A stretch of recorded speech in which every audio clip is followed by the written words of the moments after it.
a entrevista dessa semana está recebendo o Basílio Christopoulos, que é pré-candidato a vereador pelo PT em Maceió e também é professor da Universidade Federal de Alagoas e doutor em Direito. Seja bem-vindo, Basílio. Muito obrigado, Tayane. Bom, a gente pode começar falando sobre a sua pré-candidatura, né? E queria iniciar dizendo que todos os pré-candidatos, todos os políticos que tiverem interesse também de vir dar sua entrevista serão todos bem-vindos. A sua candidatura, você falou que é um coletivo de resistência. O que isso quer dizer? É porque um partido como o Partido dos Trabalhadores, né, é um partido formado por vários grupos internos. E aí o meu grupo se chama Resistência, né? Que é um nome que nasceu há poucos anos em virtude de todos esses problemas que o Brasil passou, especialmente no último governo Bolsonaro. E esse grupo inteiro, por unanimidade, escolheu a nossa candidatura como a candidatura que vai representar esse grupo eleitoralmente.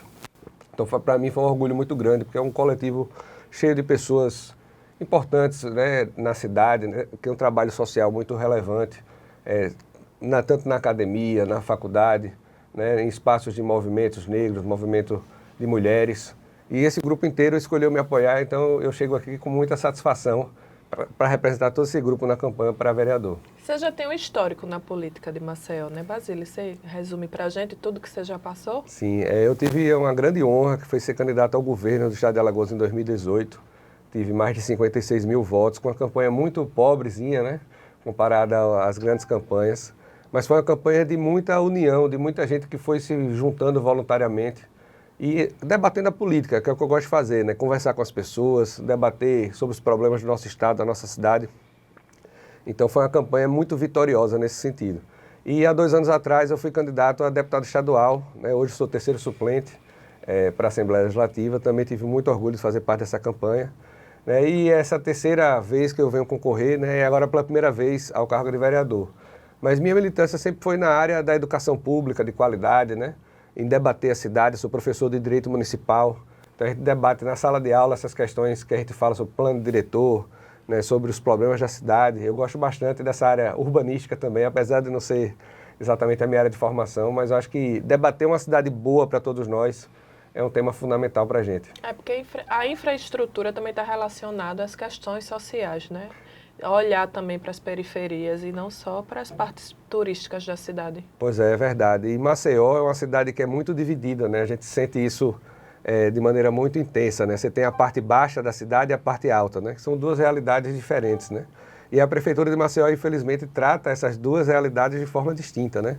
Então a gente vê o asfalto renovado na parte baixa, as ruas com sinalização, com placas. E na parte alta é uma parte esquecida, né? Eu fui recentemente no Cleto, que fica ali dentro do Tabuleiro dos Martins, né? E aí você está na rua principal do Cleto, as ruas que margeiam ali já são ruas de barro, nenhuma rua tem identificação, as ruas muito ruins de circular, sem nenhum tipo de infraestrutura, além do problema do transporte urbano, né? Ou seja, esse pessoal que está lá na parte alta, que vem do Benito Bentes, que vem do Eustáquio Gomes, eles têm uma dificuldade imensa de chegar na parte central da cidade, pela forma como a cidade foi crescendo desordenadamente, né, e pela falta de planejamento, né, ou seja, Maceió hoje é uma cidade sem um plano diretor atualizado, né, nosso plano diretor é de 2005, então a cidade mudou drasticamente desde lá, e é uma cidade também sem plano de mobilidade, ou seja, uma cidade que não tem planejamento de como as pessoas vão se locomover pela cidade. E aí o prefeito, às vésperas da eleição, lança lá uma ideia de BRT, mas sem dialogar com a população, sem saber o que o povo quer, sem fazer essa linha esticar até o aeroporto, que é um elemento fundamental para o turismo, na cidade que quer ser turística, mas não oferece um transporte público de qualidade do aeroporto para a cidade, né? Ou seja, são tantos problemas de mobilidade. Infelizmente, eu acho que a falta central é de diálogo e transparência, né? Ou seja, um bom gestor é aquele que dialoga com a população, que expõe seus planos, que coloca esses planos para serem debatidos em audiências públicas, chama a população para saber o que está acontecendo e depois toma a melhor decisão com base em tudo nisso. Então, quem está assistindo pode entender que os seus projetos, né, na Câmara será com questões sociais e de urbanização e de mobilidade melhor para a população. Perfeito, né? Eu acho que a população precisa voltar a fazer parte da política, né? Hoje em dia as pessoas falam assim, não gosto de política, política só tem ladrão, né? E isso afasta ainda mais a gente dos problemas fundamentais, ou seja, quando a gente fala do transporte, todo mundo quer dar opinião sobre transporte, todo mundo quer dar opinião sobre posto de saúde. E a nossa opinião só vai ter validade quando a gente faz isso dentro da política, né? E a política não é só eleição, pessoal. A política é feita no dia a dia. Então, eu acredito muito na participação popular. Por isso que um dos meus projetos é o orçamento participativo, que é você separar a minha proposta, 2% do orçamento, para que a população diretamente nos bairros possa decidir.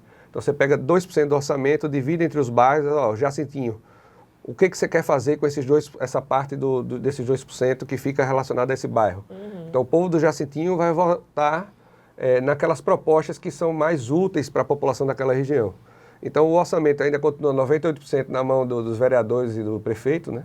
Mas se você trazer só 2% para a população, você já vai trazer um ganho imenso de democracia, de ganho popular, de participação e até de ideia de cidadania dentro da nossa cidade. E fortalecer as associações comunitárias, né, também, que estão ali tentando resolver os problemas de cada bairro, né, de Exatamente. cada comunidade. É porque o orçamento participativo, ele gera justamente essa união da sociedade civil, né? Ou seja, as associações comunitárias ganham um papel mais relevante nesse processo.